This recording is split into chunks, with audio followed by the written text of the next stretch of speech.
Good morning, good morning, good morning. You know what time it is? It's Victory Tuesday. Hey, the Falcons took care of business yesterday. But before I get into it, hit that like and subscribe button. We got you covered this morning. It's bumper to bumper, y'all.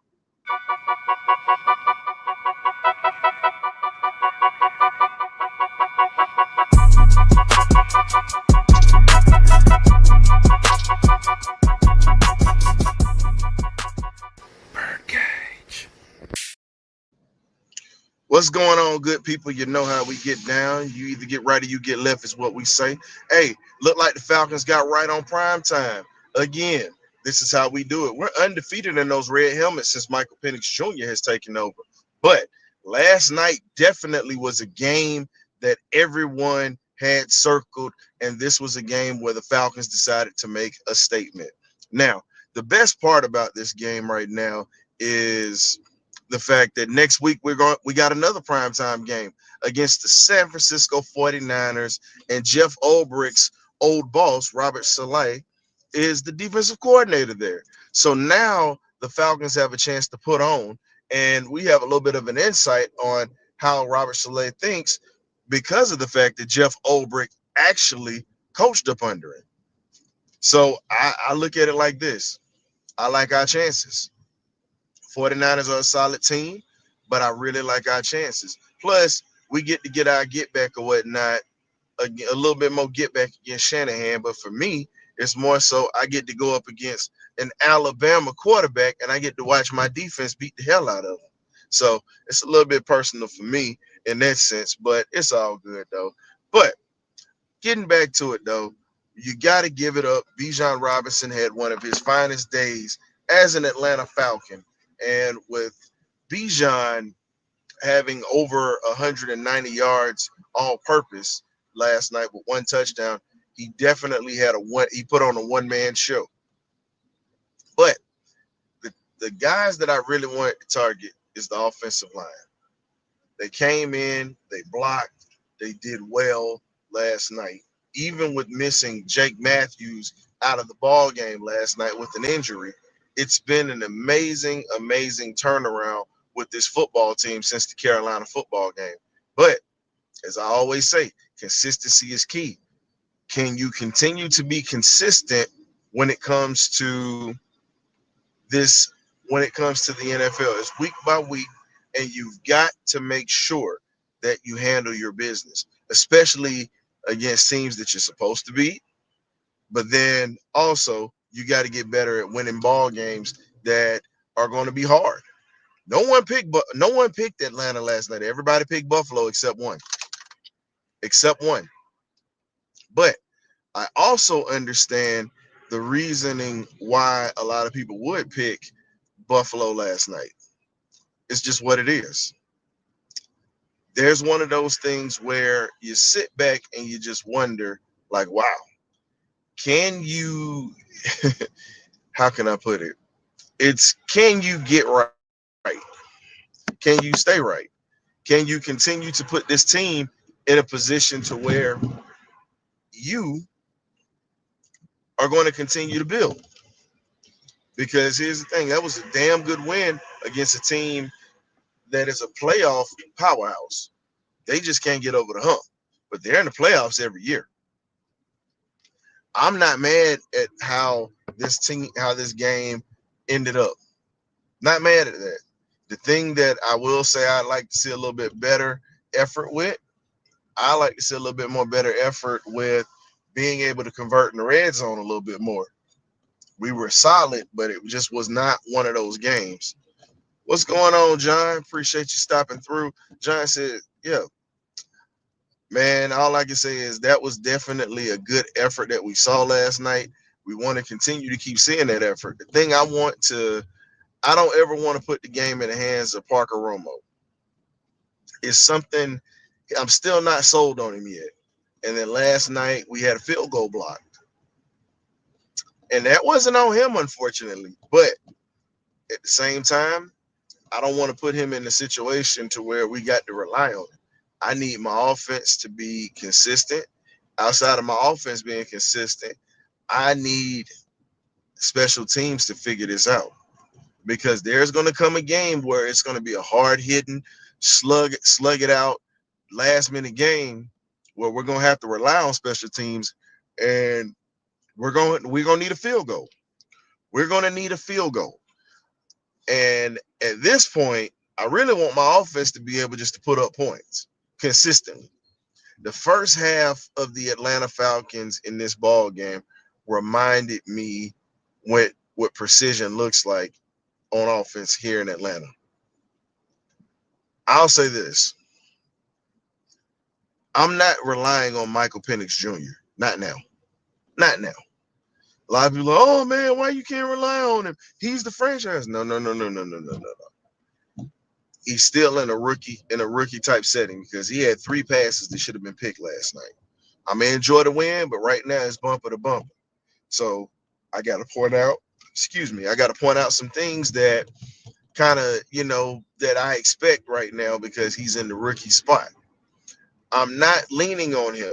The guys that I'm gonna lean on, I'm leaning on my running game. Outside of leaning on my running game, I'm leaning on my defense. Those are the 2 things that you have to lean on while Penix is trying to get the speed of the game down, while he's trying to get into his rhythm, while he's trying to make sure that he's on point. Made some great throws last night, but still a lot of growing to do. Still a lot of developing that needs to happen. So I'm still at that point where I look at him as a rookie, technically, because this is rookie year. By week 10 or 11, I think that's when everything is going to click for him, and he's going to have it all together.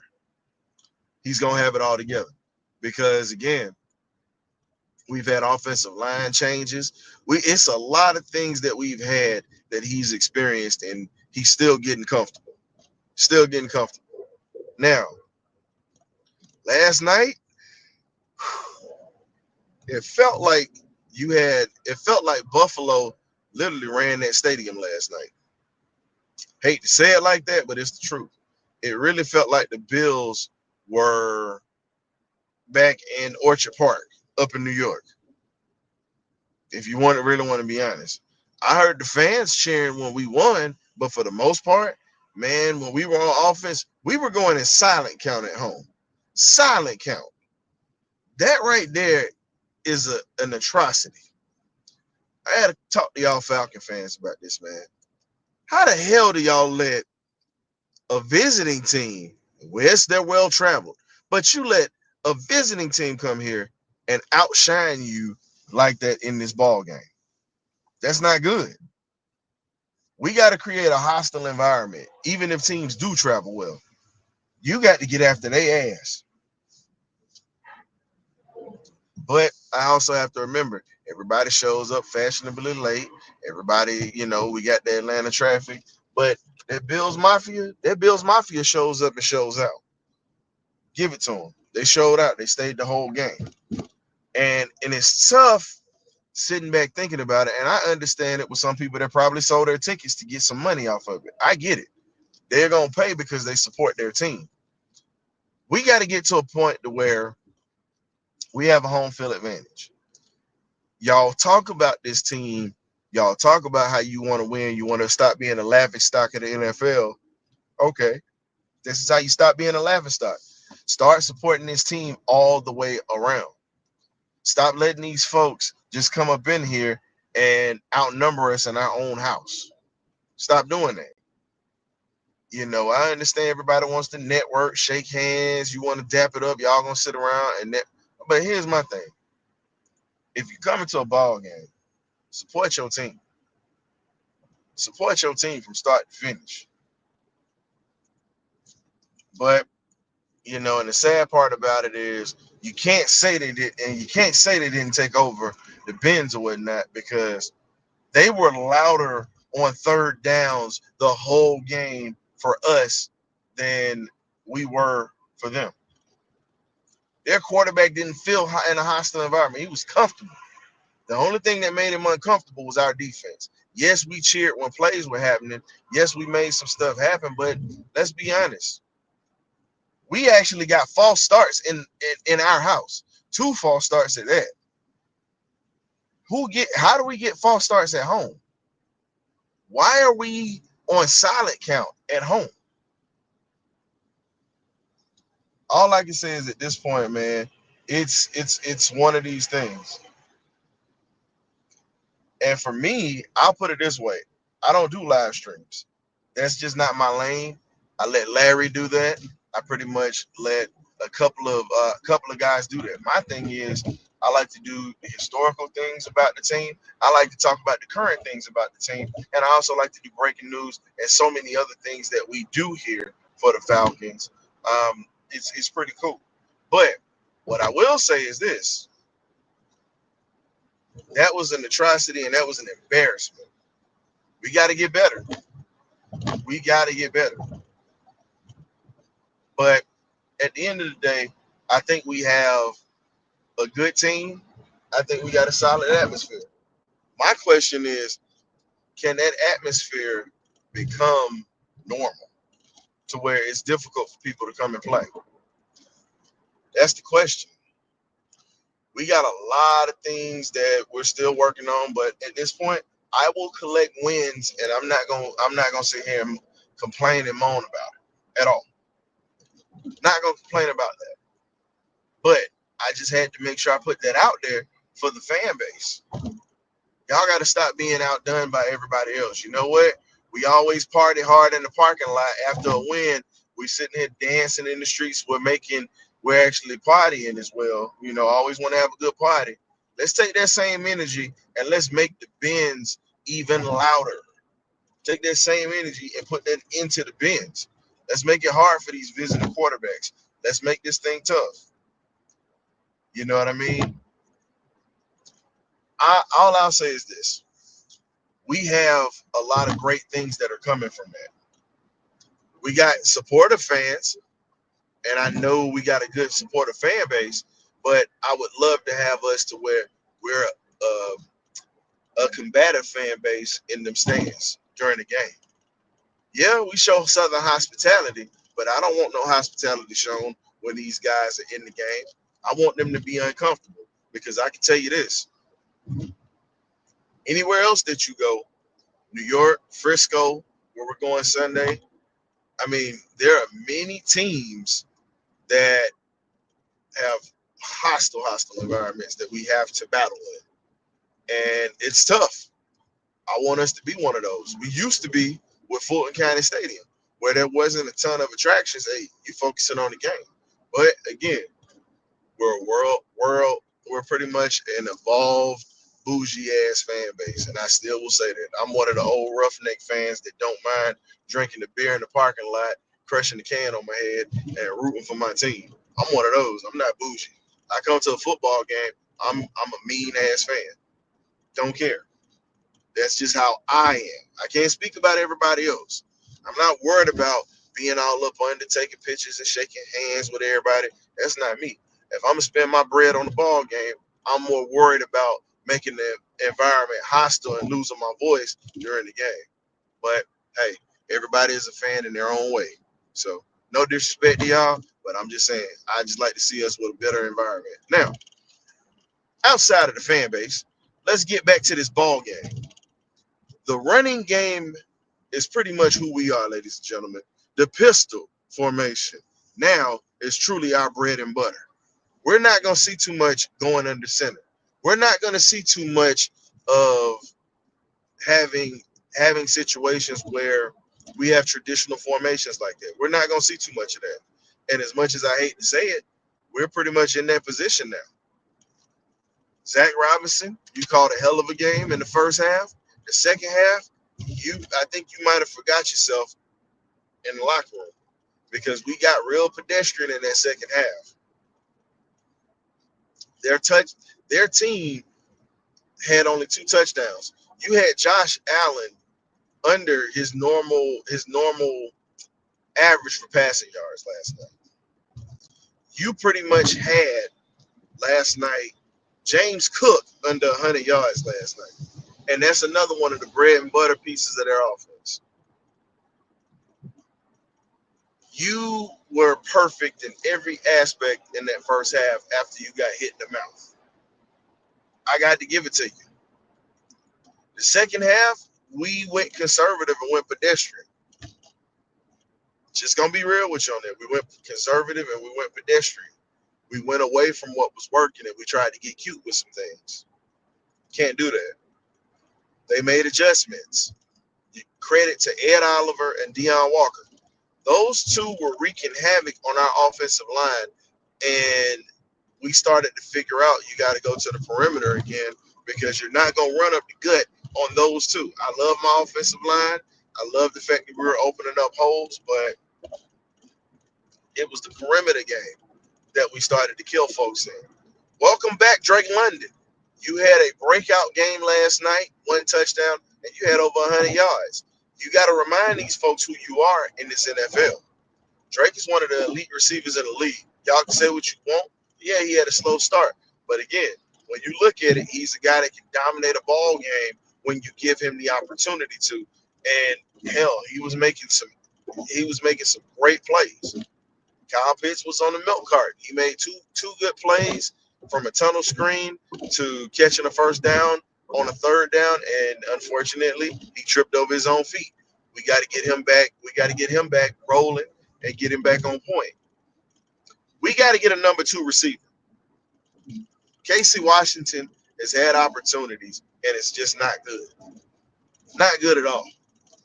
You've got to put guys in a position to make plays. And the sad part about it was he was put in position to make plays, and it just seems like defensive backs are always making better plays than him. So I got a little bit of an issue with that. Hey, man, you're a lower round draft pick. You're not a top guy. So if anything was to happen, brother, you got to get your stuff together because you're not going to be around here in Atlanta long, and you're not winning ball games, and you're not helping us win ball games, and you're not producing catching football. You're not doing certain things that's going to put you in a better spot to remain on this roster. Special teams is cool, but guess what?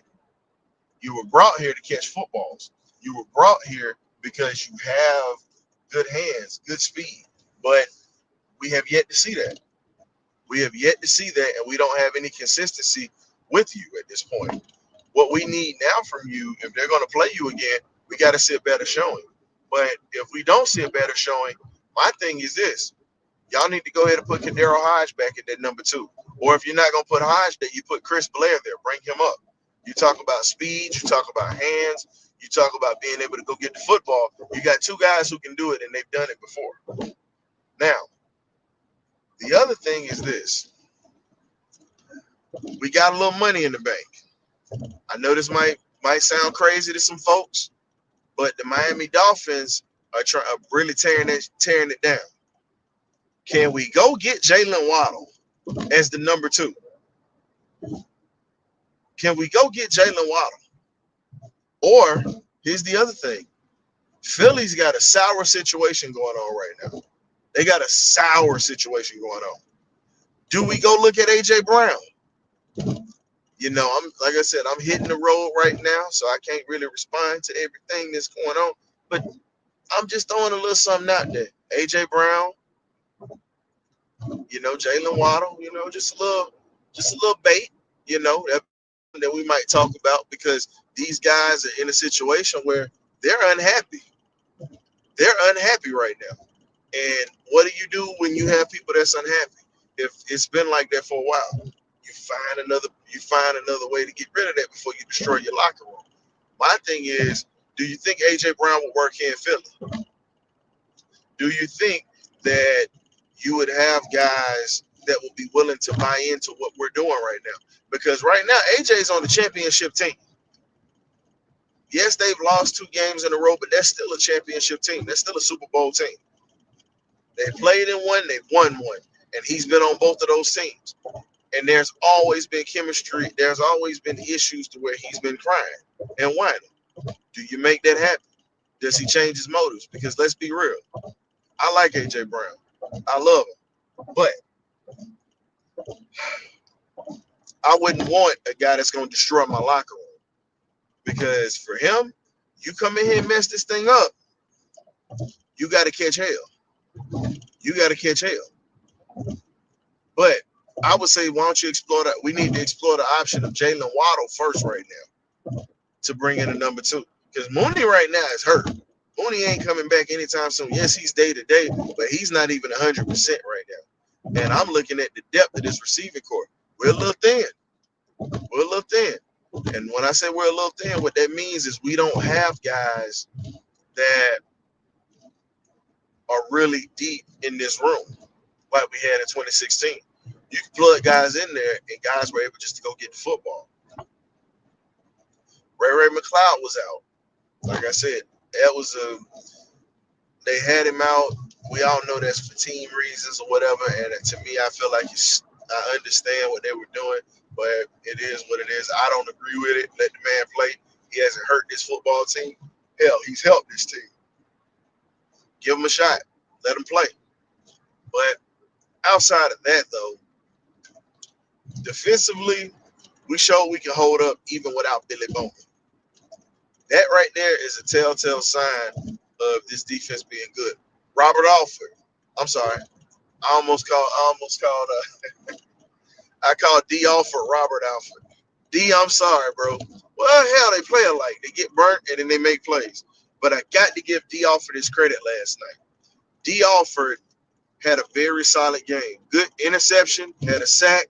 He had a really good game last night. You got to give him his credit. He's not, he had one of those moments to where he's growing. It's the reason his team kept him around. I'm happy with the production he had last night. But Mike Hughes, you got to take that 21 off, bro. You got cooked, sauteed, and flamboyed last night. They had you looking like fresh creme brulee out of a dessert cart. That's what they had you looking like. They put the flame on you or whatnot, and you just got caramelized. Just saying. We got to get you in a position to where you can be better at that corner because you got cooked by a guy that was a role player. You didn't even get cooked by Sammy. Welcome back, Mr. AJ Terrell. Minus the BS pass interference call they got on you. You had a very good game last night. Couple of pass breakups and definitely had a couple of tackles, and you did your job last night. Coming off of that hamstring here. Man, this is how you know it. Look, this is how you know it's early morning. I'm sitting here yawning. Y'all got to forgive me. Hopefully that's not catchy. But you know what? It's early. I stayed up a little late, hosted the show. But I'm right here with you. I'm going to the Monon just like y'all. Let's get to it. The grind don't never stop. And I'm still going to keep giving it to you. But I got to give it up to the linebacking core. Diablo, Ellis. But Pierce is more of an edge than a linebacker, even though he has certain. And then you also got to look at Jalen Walker was all over the place last night. Now, the guy that I'm going to speak on at this point, I got to speak on Zach Harrison. Zach Harrison showed up again last night, and he's been really a dominant force on this team on that D-line. Ruka Roro ate last night. David Onyemata ate last night. These guys had opportunities because of the fact that Zach Harrison was opening things up. He was doing things that wasn't on the stat sheet that a lot of guys can appreciate. So I'm very happy that we had a lot of stuff that happened in the right direction last night when it came to our pass rush. This is what it looks like when we have a consistent pass rush. Allen threw for 2 interceptions last night. 2. One was tipped by Harrison. The other one was before the half, and D. Alford picked it coming across the middle. Now, I like the aggressive call to where Drake London decided to, hell, I'm not just going to get down and get points. I'm getting ready to score. If you got a chance to get 6, go get 6. That's what you do. If he had a little bit more speed, that was a walk-in 6 right there. I really believe that at this point, and I know this might piss some people off, Braylon Trice is out again for the year. And you see that we're balling right now. For me, Trice is going to be a rotational piece at this point before we get rid of him, unless he shows me something otherwise. I'm looking at the fact that we haven't had to use Braylon Trice at all. I know that might piss some people off, but just think about it. We don't have to worry about anything at this point. I just see so many things that are going right for us. You build up your depth. What we need to do now, coming up this off season, and also during the trade deadline coming up, you've got to build up this offensive line, and you've got to bring in some good pieces because there's guys right now that can still play and guys that can help our cause. Right now, Matthews is hurt. Jack Nielsen is still out with that calf. So we've got to build the depth for this offensive line because we're a little thin there right now. We're a little thin. This deadline, you got to build the trenches. I'm not worried about skill players at this point. What we have is what we have. You've got to build up that line in the trenches, whether it's D line or O line. D line is solid. We got players that can come in, handle their business, and do what they need to do.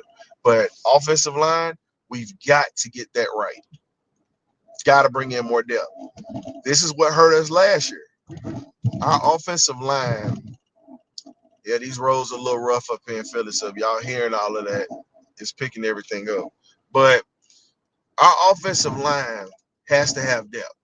This is what's hurt us the past couple of years.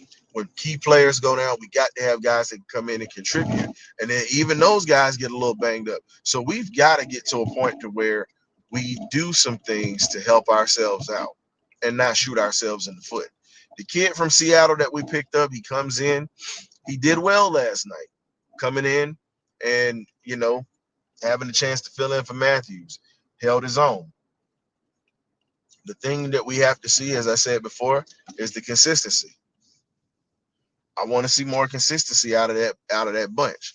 Penix was clean, but at the same time, those sacks that we received weren't on Penix. They were on that offensive line. One of those, I take that back. One of those was on Penix because he held on to the ball too long. But the best part about the whole thing is this. We see that we got some consistency. We see that we got a team that can make plays. We see that we got a team that can control the line of scrimmage. We had a methodical drive in the fourth quarter that ate up the clock. Proud of my old line for doing that.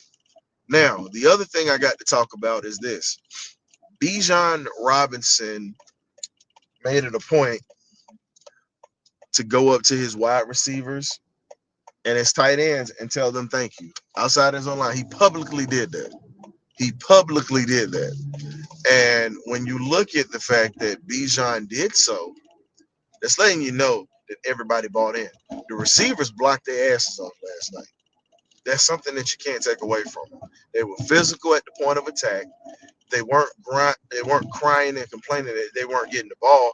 They weren't mad because Bijan and Tyler were killing it. I don't think, and as much as I want to bring Tyler Algier back, and that's my guy, I want Tyler back. But you have to really be honest about this whole thing. Algier might not be back next year because you still got to pay a lot of people at this point. Still got a lot of people to pay. I'd love to bring him back and keep him and Bijan in the backfield. And Big Larry, shout out to Larry Dixon, the Dixon Way. If y'all get tired of these commentators online, y'all check out the Dixon Way podcast. He pretty much covers the Falcons. He pretty much covers all Atlanta sports, including his wife's filthy, stinking Gators. And then he also covers that team that's in Athens that actually is the real football team in the state of Georgia. It is what it is. So shout out to Big Larry Dixon. He talked about it last night. Tyler Algier and Bijan Robinson is pretty much a Michael Turner and LaDainian Tomlinson situation all over again. That's what that is. You got to enjoy it while it's here, but all I can say is it's coming. It's coming.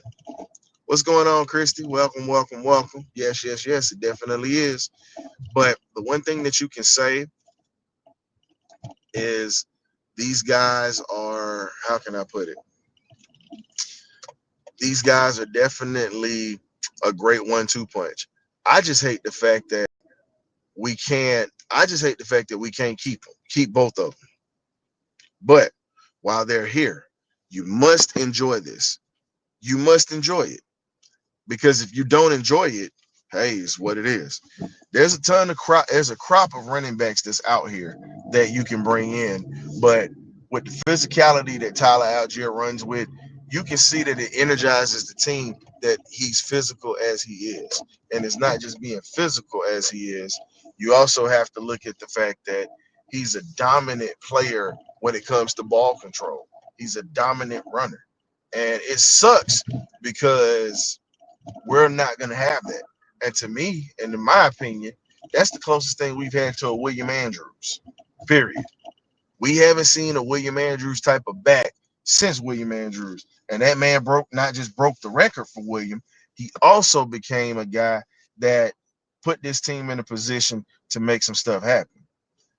So shout out to Tyler Algier. Thank you for all the hard work you put in, man. I know everybody loves Bijan Robinson, but the one thing I'm not gonna let them do is forget about you, big dog. We appreciate you. You set the tone last night, and you pretty much set it up. He and Bijan have a great relationship, and I would love to keep these guys here. But if Terry can somehow swing that, Terry pretty much will be a guy that I will never let nobody slander. I don't let people talk about him now, but you damn sure can't slander him if he can keep Bijan and Tyler on the same squad. Just gonna be honest with you on that.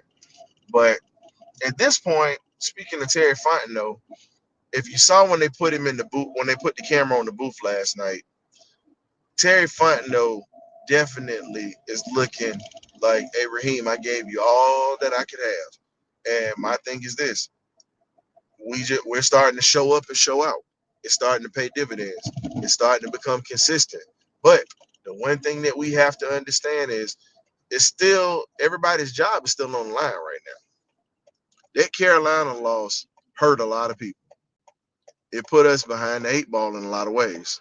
But I can't be mad at that because good teams lose games. It's not about how you start, it's about how you finish. It's an early game. We still have a long season. Who's to say that we're not going to be clicking on all cylinders and we don't start rattling things off? Think about it, folks. We got a hell of a team here.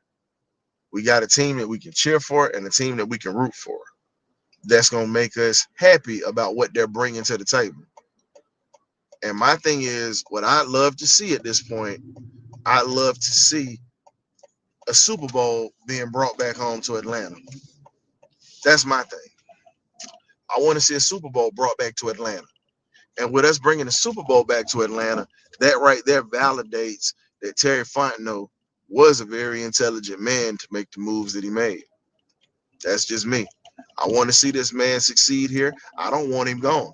Regardless of how this season goes, I want Terry Fontenot to remain because look at how we've drafted. We'd be a fool. We'd be a fool.